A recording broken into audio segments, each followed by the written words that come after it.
සුබ දවසක් හැමෝටම.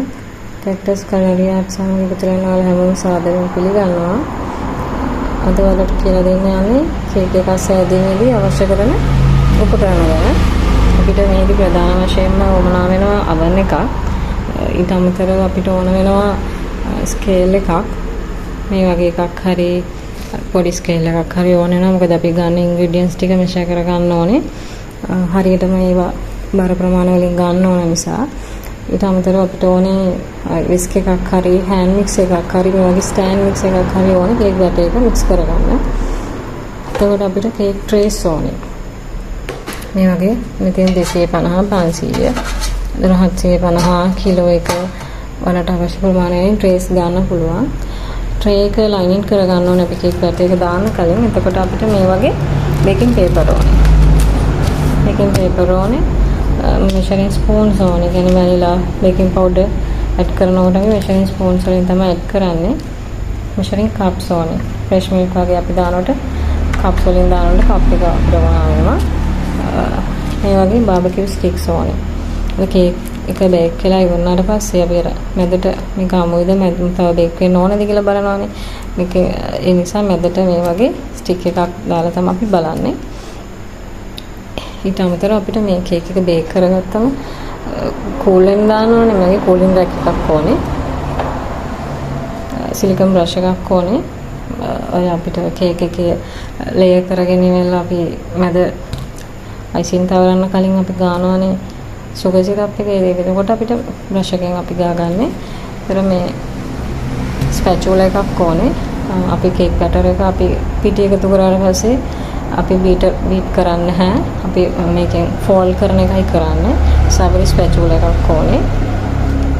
මෙතන සෝ නයිෆ් එක අපිට කේක් එක ඉතින් කපා ගන්න ලේයර් කරගන්න සෝ නයිෆ් එක ඕන වෙනවා.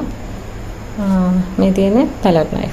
අපිට අයිසින් තවර ගන්නලාට පැලට් නයිෆ් එක ඕන වෙනවා. මේක අපිට ඕන වෙන ෆොන්ඩන්ට් වලදී රෝලින් පින් එක ලී එකක් ගන්නත් පුළුවන්. ඒකනම් සිලිකන් එකක්. අපිට මේ වගේ ස්ට්‍රේන් එකක් ඕන වෙනවා. පාම් පිටි බේකින් පවුඩර් දාලා මික්ස් කරලා හලා ගන්න ඕනනේ.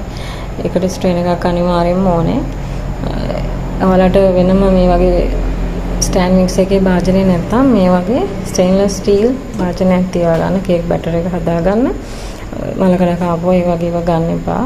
මොකද අපි අයික කන්න නැත්නම් කස්ටමර් කෙනෙක්ට ආවම දෙන්නේ ඒක මලකඩ මේ අපි බැටර් එකට එකතු වුණොත් අපිට ඒකට වග කියන්න වෙනවනේ කස්ටමර්ට උනා.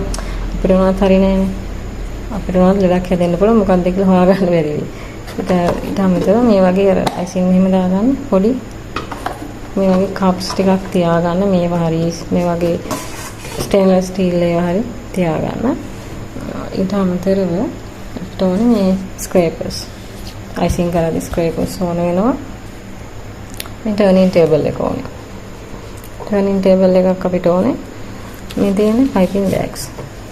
මේකේ සයිසස් තියෙනවා ස්මෝල් මීඩියම් ලාර්ජ් කියලා. ඔයාලට කැමති සයිස් එකකින් ගන්න පුළුවන්. මේ තියෙන්නේ කප්ලර්ස්.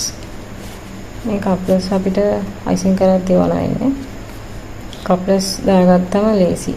අට ඕන මේ ගමන සෙල් එක මාරු කරගෙන තව එකක් දාගන්න පුළුවන්. ඒකේ ඩිසයින් එකෙන් ඩිසයින් එකට පයිපින් බෑග්ස් ගොඩක් දාගෙන තියාගන්න ඕන වෙන්නේ නැහැ. කප්ලර් එකෙන් මාරු කර ගන්න පුළුවන්. අපිට ඕන නොසෙල් එක. මේ වගේ කලරින් ගන්න.